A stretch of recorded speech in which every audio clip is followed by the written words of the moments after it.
Selamat malam, ketemu lagi dengan Juwita Jabipa Siniar atau podcast. Malam ini istimewa sekali, saya senang sekali karena tamunya adalah, saya sebenarnya sudah menanti-nanti ya, sudah merancang-rancang ya gitu. Saya akan undang ibu ini gitu. Karena menurut saya ibu ini apa ya, unik ya, kok bisa tenang terus gitu. Makanya saya banyak pertanyaan-pertanyaan yang saya mau ajukan kepada ibu ini. Dan siapa ibu ini, siapa beliau ini? Mari kita persilahkan untuk memperkenalkan diri saja langsung ya. Silahkan Ibu.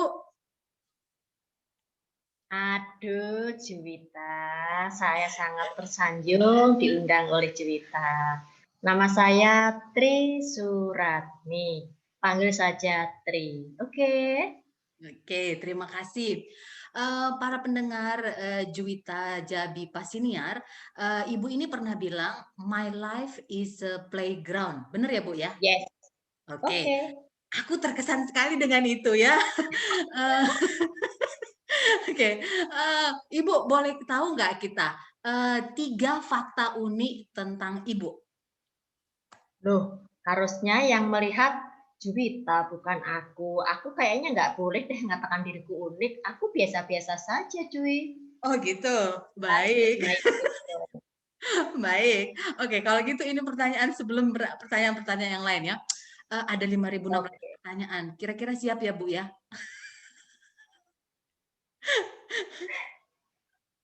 Oke, Azam. oke. Oke. Eh, I'm kapan ready. kapan terakhir Ibu Tri marah besar? Marah? Heeh. Ini saya pertanyaan Oh, udah saya rancang pernah. dari kemarin-kemarin. Ini akan pertanyaan yang akan kutanyakan pertama kali. Kapan Ibu terakhir marah besar? Atau Saya pernah nggak ingat sih? dulu ya, Dwi ya. Aku Oke. jarang marah sih, Dwi. Nah, Aku tuh jarang kan, bener kan marah. dugaanku? Eh, Kapan terakhir marah besar? Nggak usah dikasih tahu marahnya kenapa, cuman ingat nggak kapan? Oh, kayaknya nggak besar sih, marah biasa. Itu terjadi pada bulan Maret ini ya. Oh, baru? Masih baru Nggak bulan ini? Heeh. besar. Iya. Oke, baik. Berarti pernah juga marah ya? Pernah, enak aja. Karena sepertinya Ibu bisa menyelesaikan semua permasalahan dengan filosofi-filosofi yang Ibu sudah sangat kuasain gitu. Semuanya bisa diatasin. Oh, thank you. Semuanya ada pemahamannya gitu ya. Nggak buntu kayak aku. Oke, baik. Bu, lagu apa yang seminggu belakangan ini sering didengar? Kan Ibu sedang nyanyi ya? Ya, betul. Senang Lagu sekali apa, menyanyi saya. lagu apa yang dalam seminggu ini Yang sering didengar yang dan sering saya dinyanyikan? dengar, Dalam seminggu ini. Kokoro no Tomo. Oh, oke. Anata. Iya kan gitu ya lagunya? 悲しみを奪えたそ Aso, ya oke, baik, baik, Bu. Ini kan para pendengar Juwita Jabipa Siniar, Ibu Tri Suratmi ini adalah dosen di Universitas Respati Indonesia yang mengajarkan mata kuliah filosofi di kelas saya. Udah selesai ya semester yang lalu. Eh, apa ya? Saya sebenarnya sudah lama dengar istilah filosofi, dengar saja sih gitu. Tapi sebenarnya masih bingung apa sih filosofi itu, benda apa sih, mempelajari apa sih, dan supaya apa sih kita belajar filosofi itu. Dan ketika mendapat kuliah semester lalu, saya mendapatkan cukup pencerahan, baik itu dari diskusi maupun masukan-masukan dari Ibu Tri ini. Sekarang saya mau nanya Bu, kira-kira nih Bu, Ibu sejak kapan kenal filosofi? Oh, secara tidak sengaja. Boleh cerita nggak Jadi, Bu ke kita? oh sangat boleh deh. Hmm. Jadi begini ya, Cuy. Saya lahir di kampung halaman saya di daerah Solo ya, di Jawa Tengah. Dan Kampungnya itu, presiden ya Bu? iyalah, kampungnya Mas Jokowi. Jadi, sesungguhnya sejak saya kecil sampai dengan sekarang, itu secara alami diajarkan tentang filosofi melalui kehidupan sehari-hari. Tetapi belajar filsafat sebetulnya secara tidak sengaja. Belajar filsafat dengan sungguh-sungguh karena saya setelah lulus dari sekolah pendidikan guru, saya masuk S1 dan jurusannya filsafat pendidikan. Jadi dari situlah saya belajar filsafat. Kenapa ambil filsafat pendidikan? Kenapa nggak ambil elektro atau teknik mesin mungkin? Atau matematika mungkin?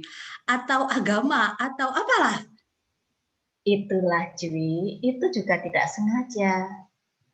Akhirnya saya maknai bahwa itu jalan Tuhan untuk saya. Ceritanya panjang, tapi intinya waktu di sekolah pendidikan guru, jurusan yang diberikan kepada saya adalah jurusan matematika.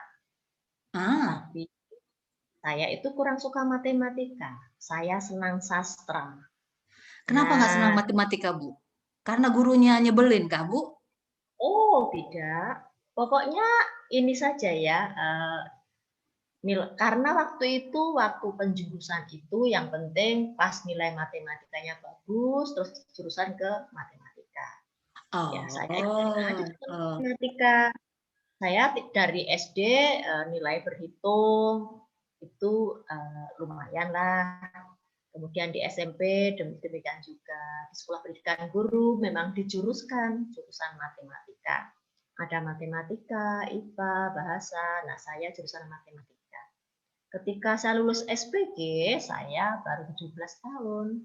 Dan saya waktu itu merasa belum siap menjadi guru SD. Kemudian saya masuk perguruan tinggi. Nah, masuk perguruan tinggi itu sebetulnya karena saya nekat. Karena sebetulnya tidak cukup dukungan dari keluarga karena adalah orang yang dalam kategori tidak mampu secara ekonomi. Tetapi saya nekat.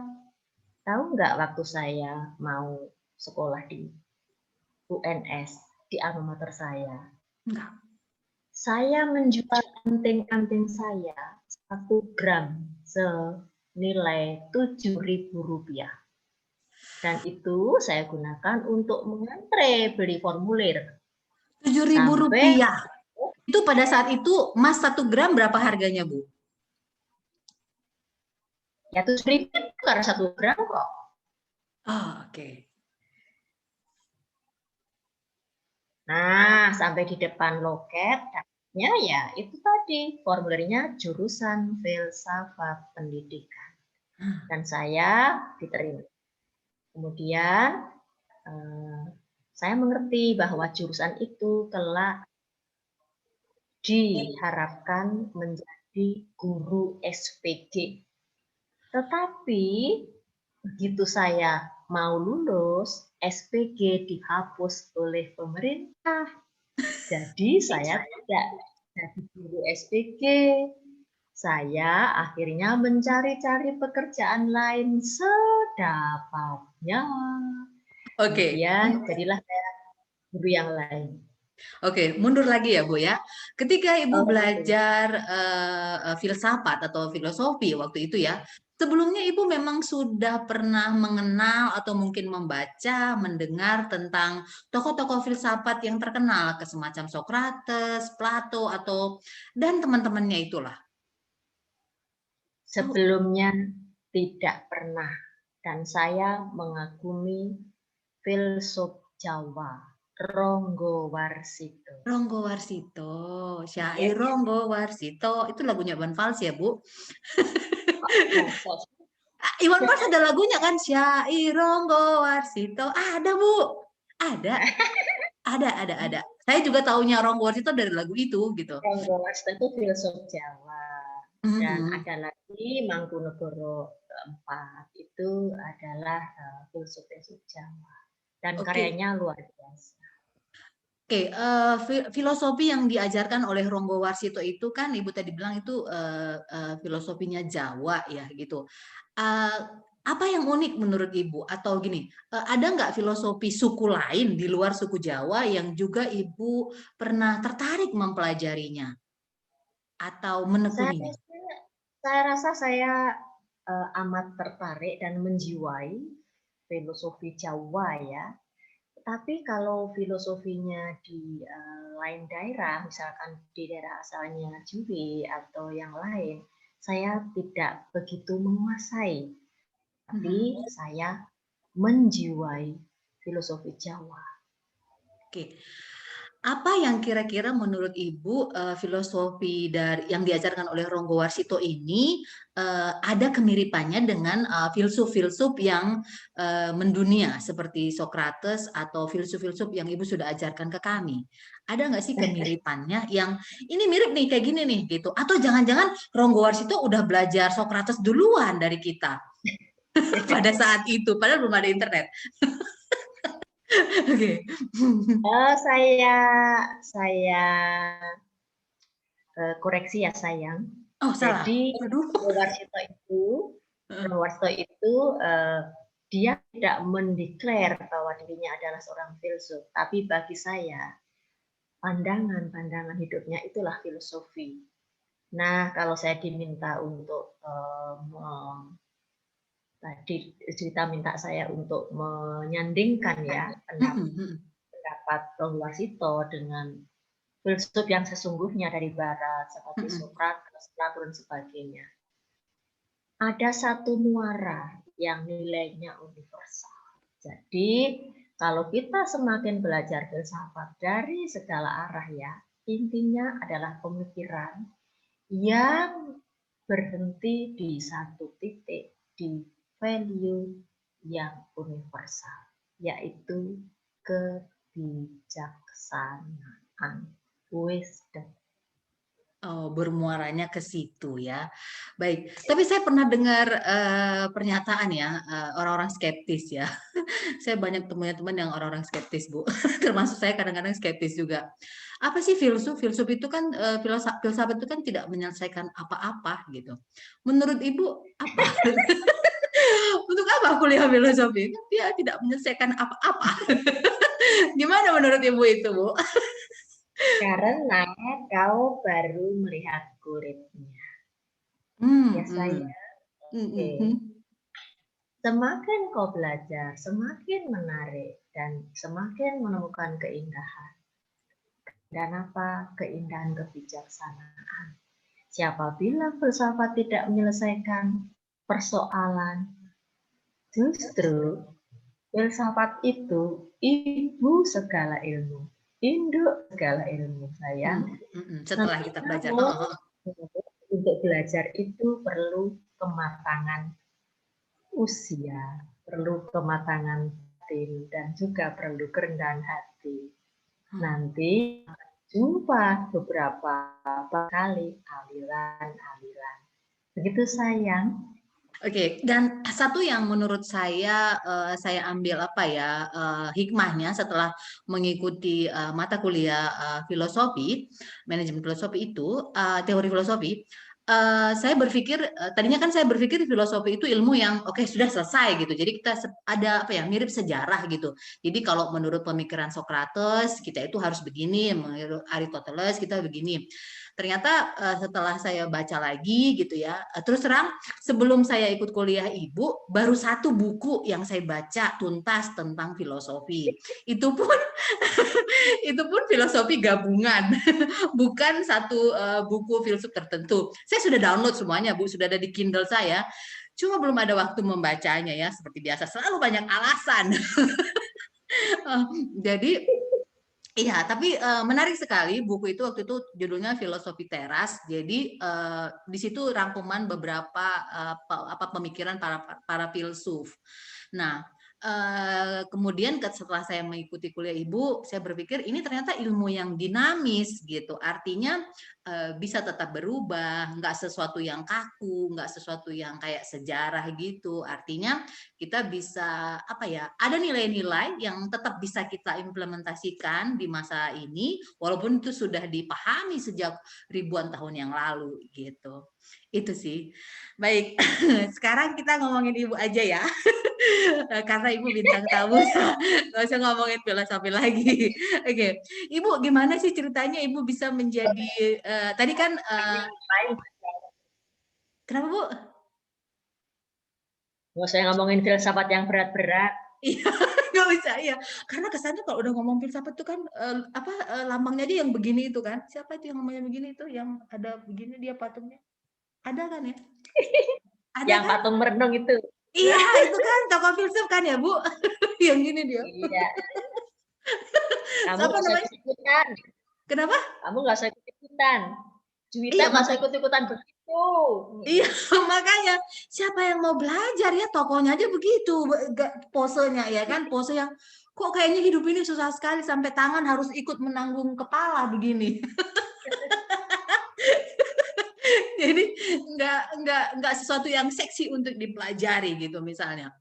Baik, tadi kan Ibu ternyata setelah Ibu lulus STG dihapuskan. Kemudian selanjutnya gimana Bu? Ibu bekerja sebelum sampai ke Urindo itu kemana dulu Bu?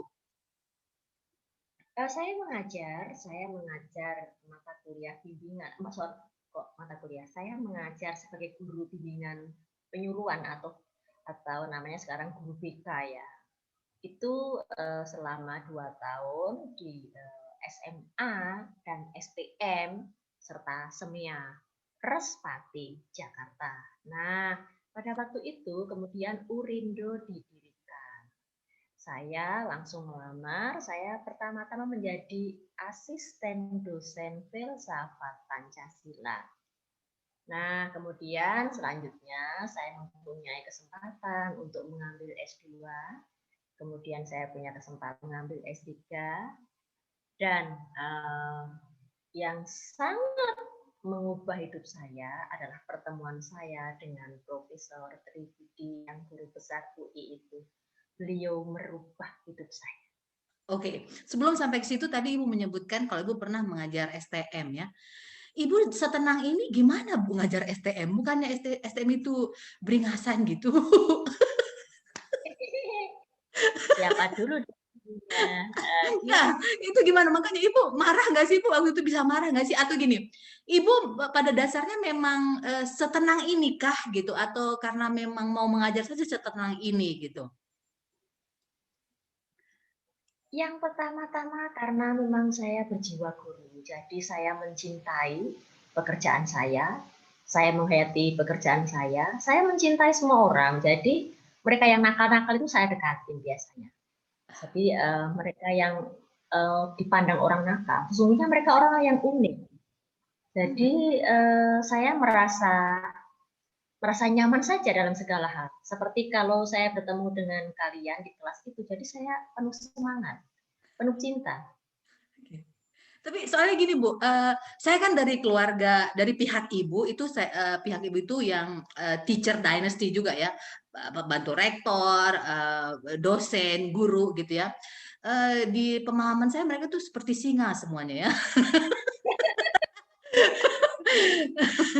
Maksudnya tegas gitu ya. Jadi makanya ini ada dosen ya, ini kok tenang, tenang sekali. Tapi tadi saya berpikir, oh ya karena dia ngajar filosofi, saya mikirnya begitu kan.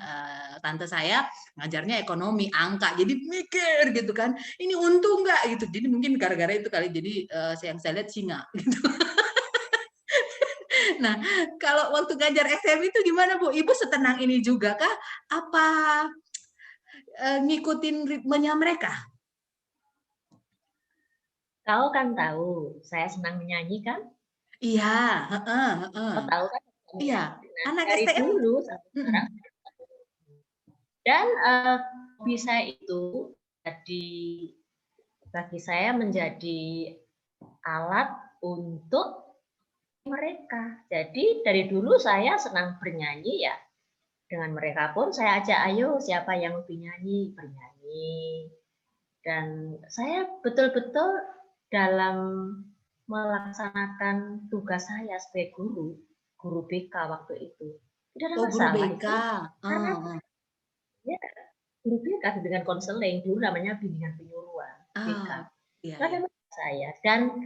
Dan biasanya mereka senang menceritakan masalahnya kepada saya, masalah apapun, masalah pacar, masalah orang tua, masalah macam-macam lah. Dan saya senang mendengarkan memang. It's okay. Ibu kan senang lagu kan, lagunya yang easy listening gitu ya. Anak STM juga suka, bukannya mereka suka yang hardcore gitu atau yang underground gitu Bu, atau yang Ya, metal? kita sesuaikan dong, sesuaikan dengan kesukaan mereka. Kau mendengarnya kan sekarang, misalnya di lagu Ukur Nutumu, Suka. Wedu, dan sebagainya. Saya sekarang suka yang mendayu-dayu kan, sudah dengan berjalannya usia. Menyesuaikan dong. Itulah. Oh Oh, dulu gitu. yang lagunya Iwan Fals. Dulu lagunya Iwan Fals. Dulu lagu Iwan Fals kan Ya, sebenarnya. bongkar yang itu ya Bu.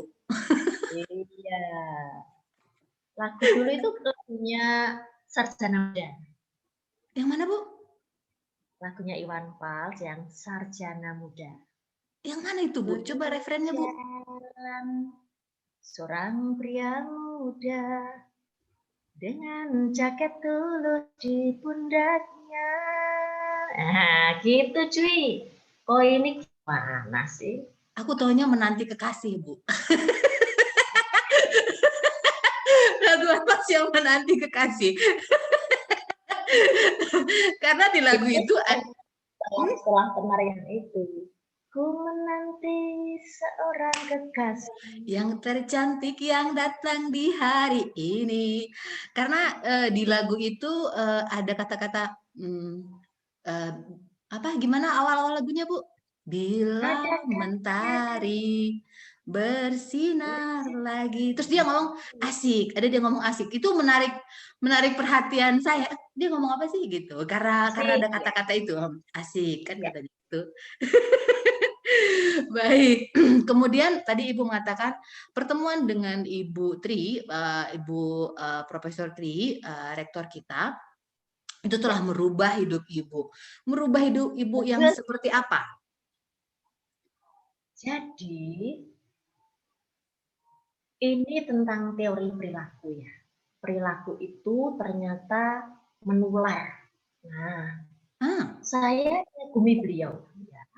Beliau adalah guru besar yang ya tentu saja pasti sangat cerdas. Namun dia sangat baik hati dan sangat tulus. Jadi cerdas, baik hati, tulus. Beliau itu pendidik sejati. Jadi beliau sering marah, tapi marahnya pun marah karena mendidik gitu loh. Dan saya nggak pernah sakit hati sama beliau. Jadi dari beliau saya belajar bukan hanya tentang how to teach, but saya belajar bagaimana mengorangkan orang. Jadi itulah. Manusia kan manusia. Jadi saya mendapatkan semangat hidup, mendapatkan pelajaran tentang kebaikan hati, dan banyak hal dari beliau. Dan saya sekarang kan jatuh cinta pada ilmu kelanjut usiaan sampai dengan saya sekarang menjadi kepala sekolah lansia. Kepala sekolah lansia di Urindo dong. Kok kepala sekolah lansia, Bu? Ya, Ibu saya punya sekolah lansia di Urindo. Ibu kan masih 27, Bu.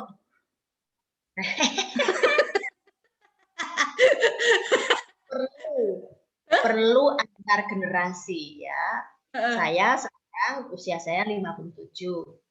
Nah, usia lansia itu adalah orang yang sudah mencapai 60 tahun ke atas. Itu batasan undang-undang. Namun, orang yang harus memikirkan lansia itu adalah semua orang.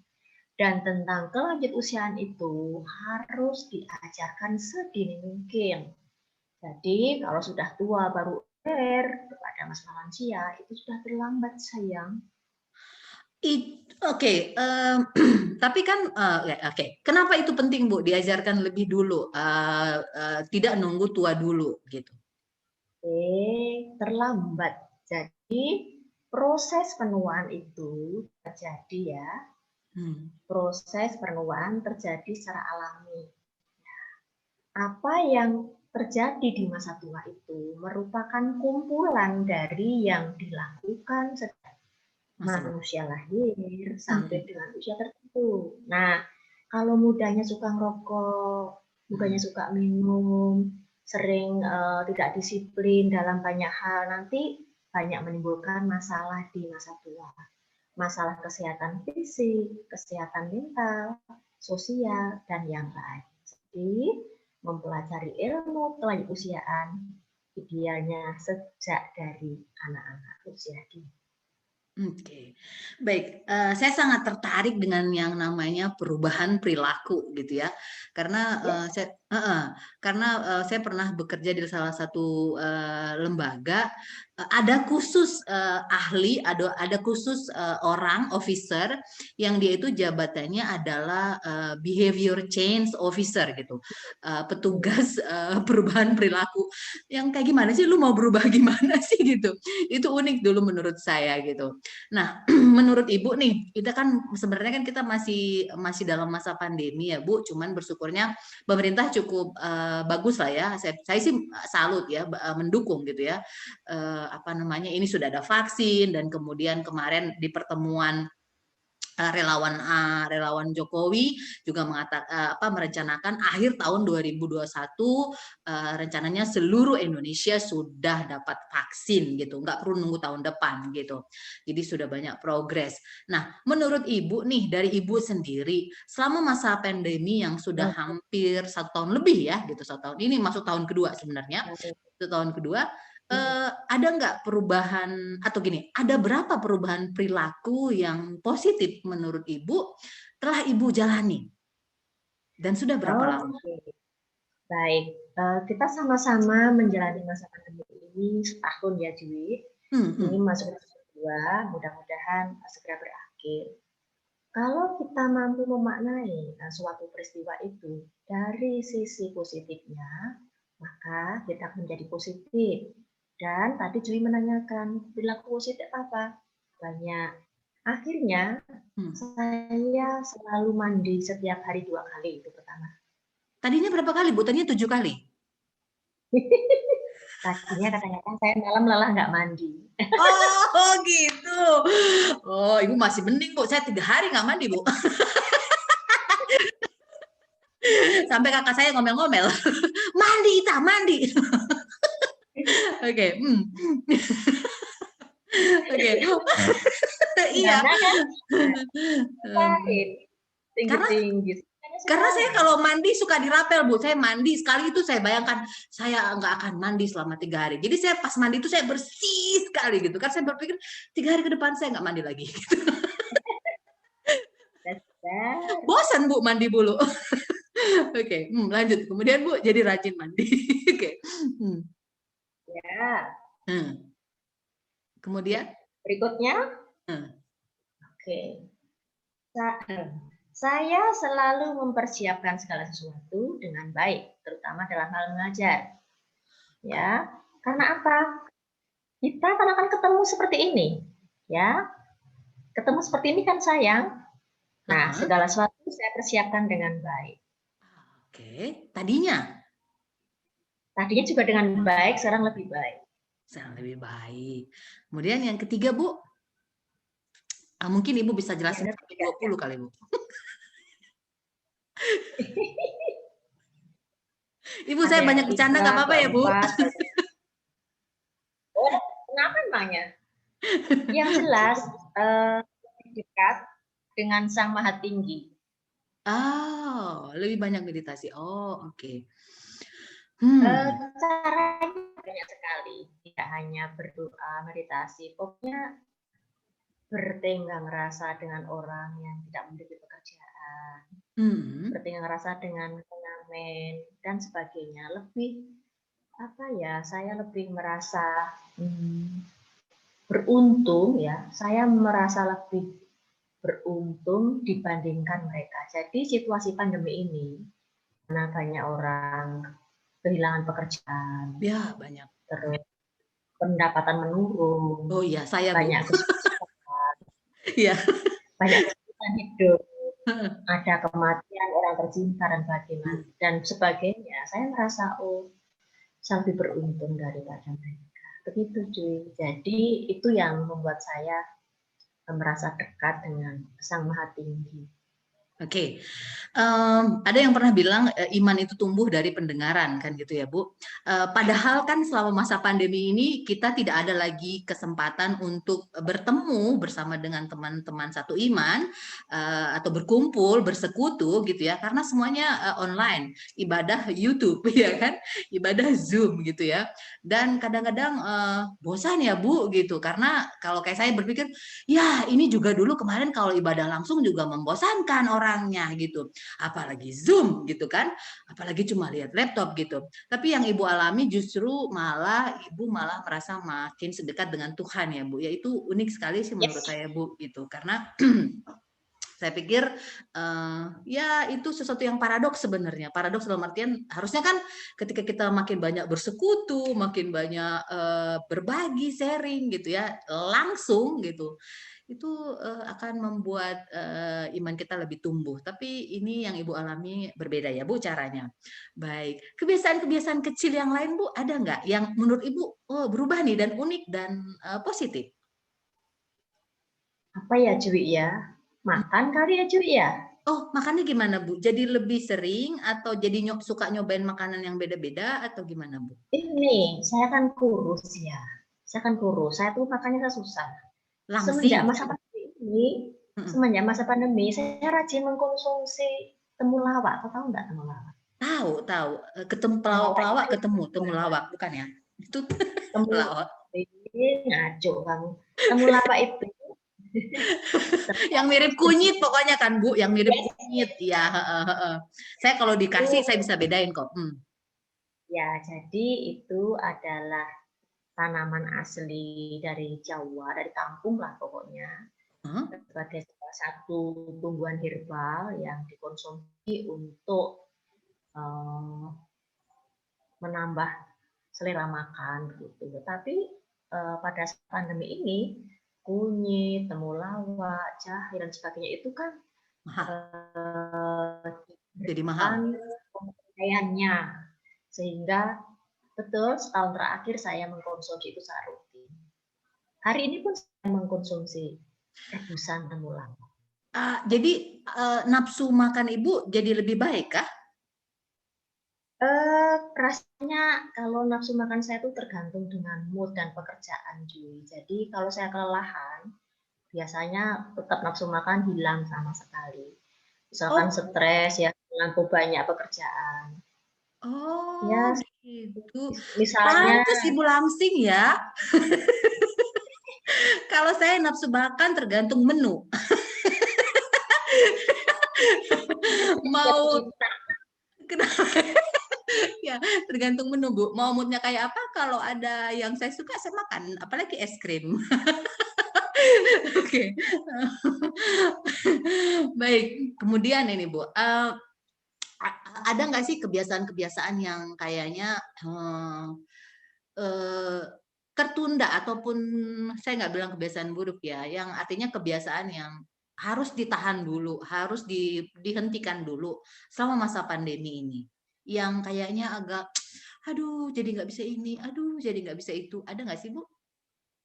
yang jelas begini, kalau kami kan di Urindo kan banyak kerjasama ya, baik dengan pekerjaan kerjasama di dalam negeri maupun di luar ya. Selama masa pandemi ini, total kan kita nggak bisa menjalankan sama kita internasional. Dulu kan ada Sakura Giant Kejaksaan rutin per tahun. Nah, 2 tahun ini tidak ada kan. Nah, kemudian proyek kami dengan Iria juga tidak berjalan sebagaimana mestinya. Kemudian kemarin yang conference ke Bangkok juga ditunda, ya kan, Jui? Akhirnya pakai lain. Dan ini APRU nanti berlangsung di UI juga lain. Jadi memang banyak kegiatan yang tertunda. Di satu sisi ya, namun itu juga menjadikan kita efektif dari segi pembiayaan ya sebetulnya. Seperti itu.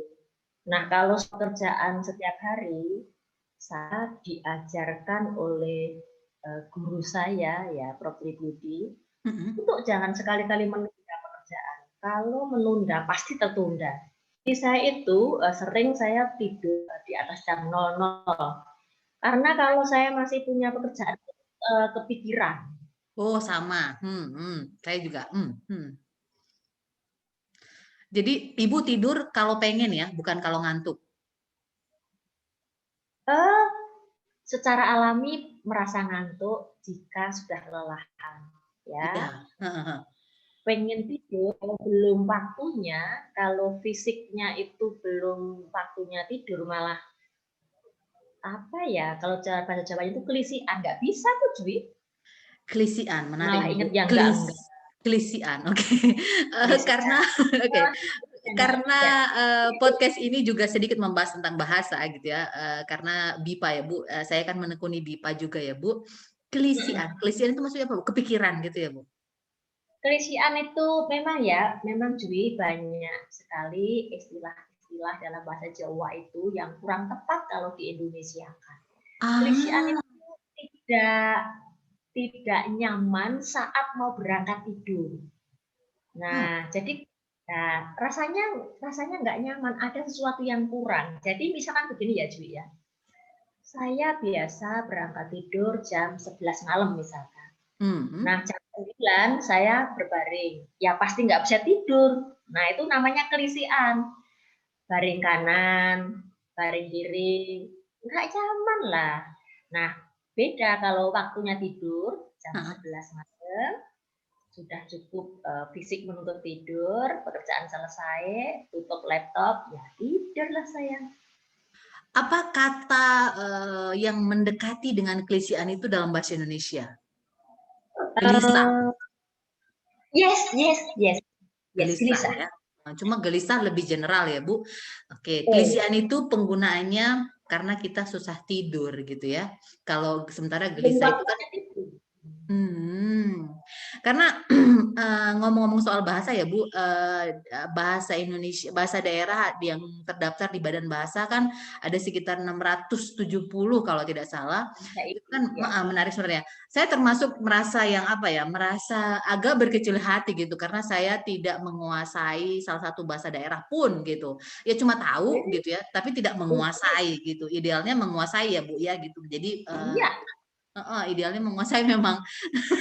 Malah saya merasa ketika sudah mulai mengenal bahasa asing, bahasa Inggris dalam hal ini, ketika saya kuliah, saya malah berpikir, ini bahasa Indonesia banyak yang nggak pas gitu. Tapi itu makanya saya ketika tahu BIPA, saya senang sekali belajar lagi tentang bahasa gitu. Baik, jadi itu tadi yang kebiasaan yang ya tidak bisa dilakukan karena selama masa pandemi ini. Kemudian udah punya nggak, Bu? Ini kan vaksin Ibu sudah gitu ya. Ada nggak sih rencana besar yang Ibu akan lakukan atau diceritakan akan segera dilaksanakan setelah pandemi ini usai? Yes. Saya akan pergi ke Vatikan. Oh, oke. Saya mendapat hadiah. Mendapat hadiah dari Yayasan Pendidikan Respati. Mau pergi tapi ke belum Vatikan? saya jalani. Ya, saya diberi hadiah untuk ke Yerusalem dan sebagainya, tapi saya memilih untuk pergi ke Vatikan. Saya akan pergi ke Vatikan, saya akan ke Roma, saya akan mengunjungi Lourdes di Paris. Wah, keren banget. Ibu mau ke Roma juga. Ibu jalan-jalan ke ini ya, Bu, klub bola AS Roma. Ibu senang bola nggak? Karena pemain bolanya ganteng-ganteng. Begitu, saya memang kepengen merasakan misa di Basilika Sin Petrus. Oke. Wah, itu nanti perginya sendiri apa sama Bapak, Bu? Saya sama Propri. Oh, berdua. Oh, gitu. Wah, harus jaga kesehatan ya, harus semangat ya, Bu. Wah, seneng banget mau jalan-jalan. Ikut. Aduh, senang banget. Baik, baik. Aduh, semoga semua lancar ya, Bu, persiapannya sampai nanti kembali lagi ke Indonesia sehat-sehat, tidak kurang satu apapun. Thank you, Baik. mudah-mudahan tahun 2002 ya. Iya, Tahun iya, iya, iya. 2002. Iya, iya, sudah. Memang ini sekarang sudah besok, lusa sudah bulan April ya. Jadi paling nggak memang harus bersabar sekitar 8 bulan lagi untuk melewati tahun ini ya kan. Aduh, sudah mulai muak sebenarnya Bu. Aduh. Nah, kemudian menurut Ibu nih, proses pembelajaran kita yang selama setahun ini ya Bu ya, 1 semester sih sebenarnya, kita baru masuk 1 semester, ini masuk semester 2 yang 100% dilakukan dengan cara daring. Eh, Menurut Ibu bagaimana? Karena kemarin ada berita kalau di Jakarta sudah mau akan dimulai yang luring atau tatap muka. Nah, Hmm. dari kampus sendiri kira-kira, gak usah dari kampus ya. Gini, kalau menurut Ibu sendiri nih, Ibu pribadi, Ibu Hmm. senang mana nih? Senang yang sekarang udah kita jalani atau yang dulu atau penggabungannya atau dipadukan? Nah, sekarang pendidikan untuk tingkat mana dulu sayang ya? Kalau Untuk saya mengamati dari pendidikan PAUD itu harus dengan cara tatap muka. ah, PAUD, SD, SMP, dan SMA itu menurut saya mutlak harus tatap muka.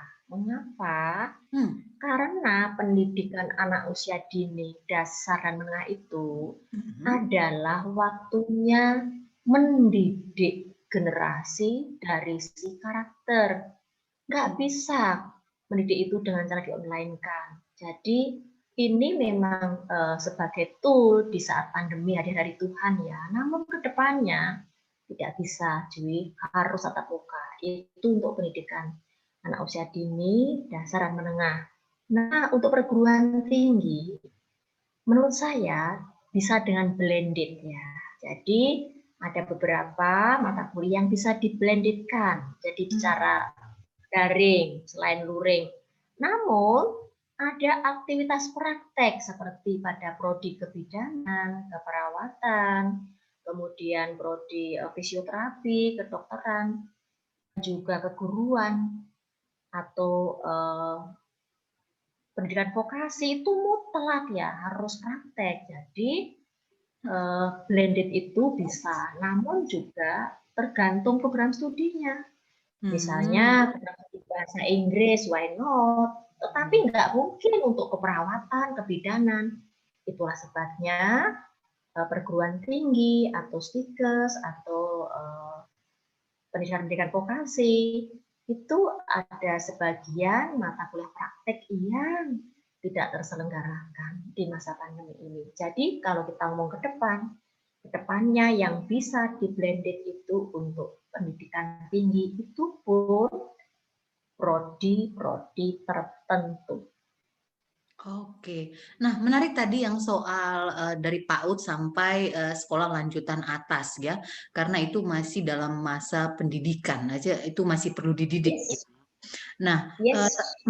tapi bukankah menarik Bu, kayak sekarang misalnya orang tua saya lihat gitu ya, mereka mau tidak mau jadi harus belajar gitu ya, mereka mengajarin anaknya, jadi orang tuanya juga jadi belajar lagi. Cuma memang keluhannya adalah, lah kan gue udah capek cari duit, masa gue juga yang ngajarin? Banyak yang ngomong gitu juga sih gitu kan. Tapi 6 bulan itu 6 bulan pertama kali ya. Kemudian setelah sekarang kan mereka senang juga jadinya gitu. Saya melihat ponakan-ponakan saya enak-enak begini, jadi banyak waktu buat nonton gitu. Dan orang tua juga merasa tidak perlu buru-buru bangun pagi harus menyiapkan sarapan gitu untuk bekal anaknya gitu. Banyak juga sih positifnya, tapi memang bukankah pendidikan itu sebaiknya dari rumah ya Bu gitu, apalagi zaman sekarang.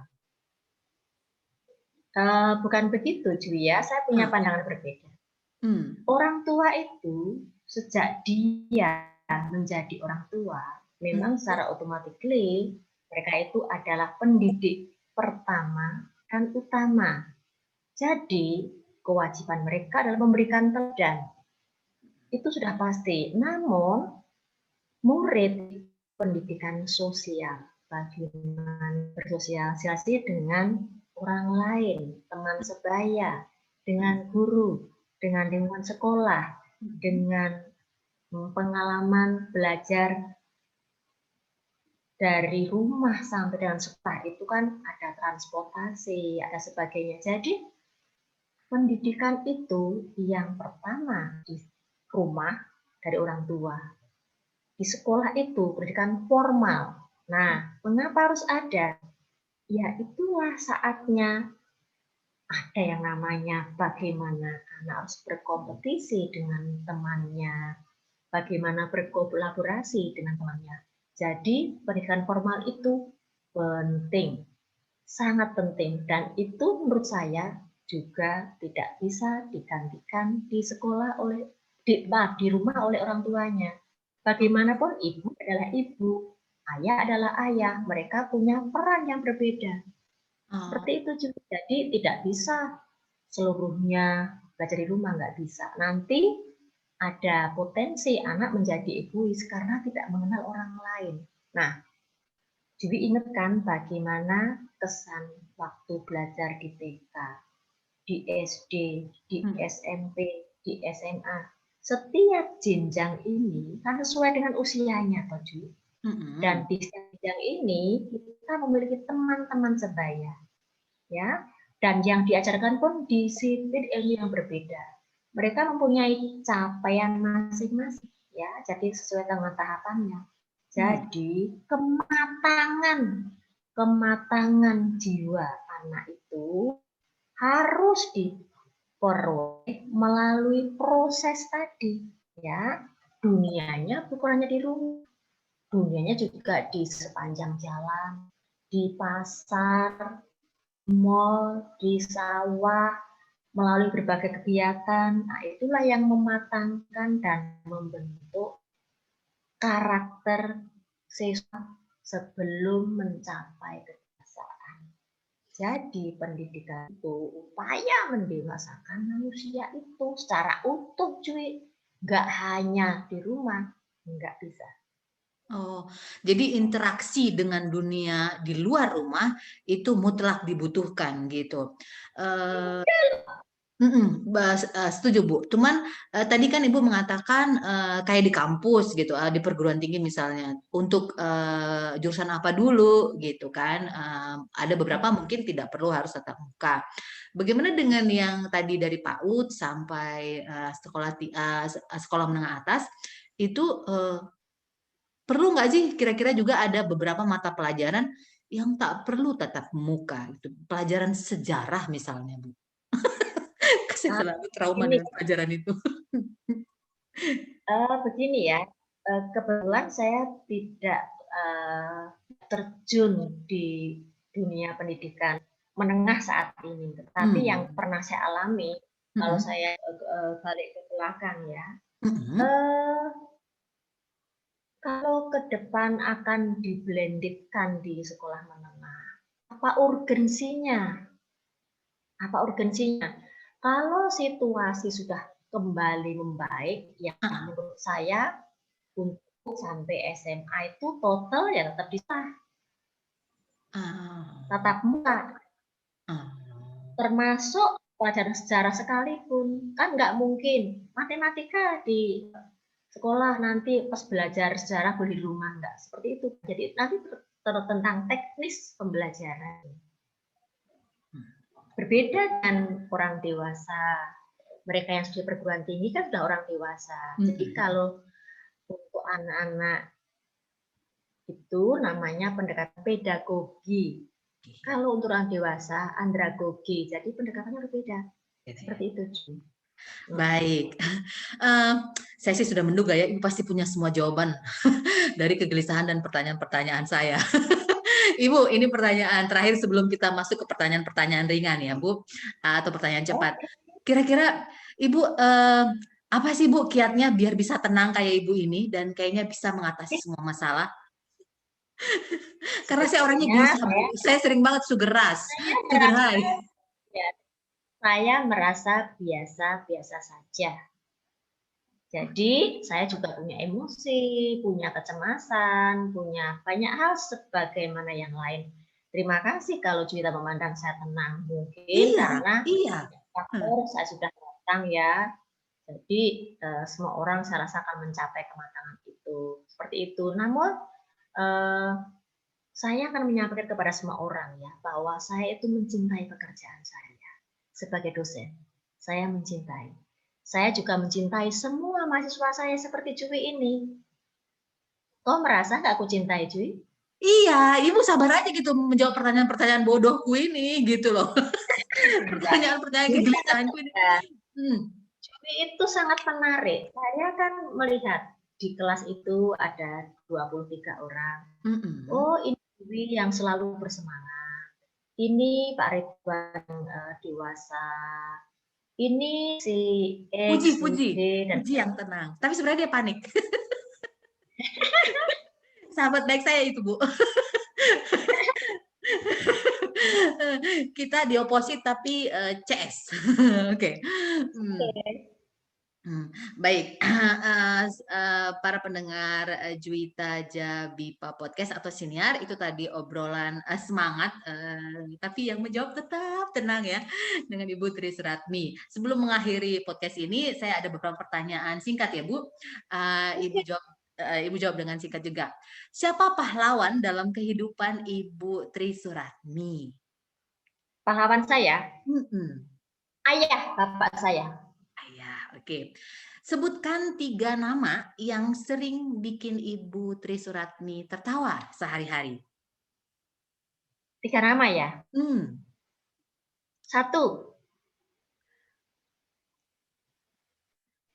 anak saya. Oke. Yang kedua. Cucu saya. Oh, oke. Yang ketiga. Sahabat saya. Oh, baik. Apa nasihat terbaik dalam hidup yang pernah Ibu terima dan kemudian Ibu sering bagikan juga ke orang lain? Ojo dumeh. Ojo dumeh, nggak usah buru-buru. Ya, itu adalah bagian dari filosofi Jawa. Jangan mentang-mentang. Jangan Artinya, jangan mentang-mentang. Ojo dumeh. Itu nasihat ayah saya. jangan sombong gitu maksudnya kira-kira bahasa No, Indonesia. no. Itulah ya.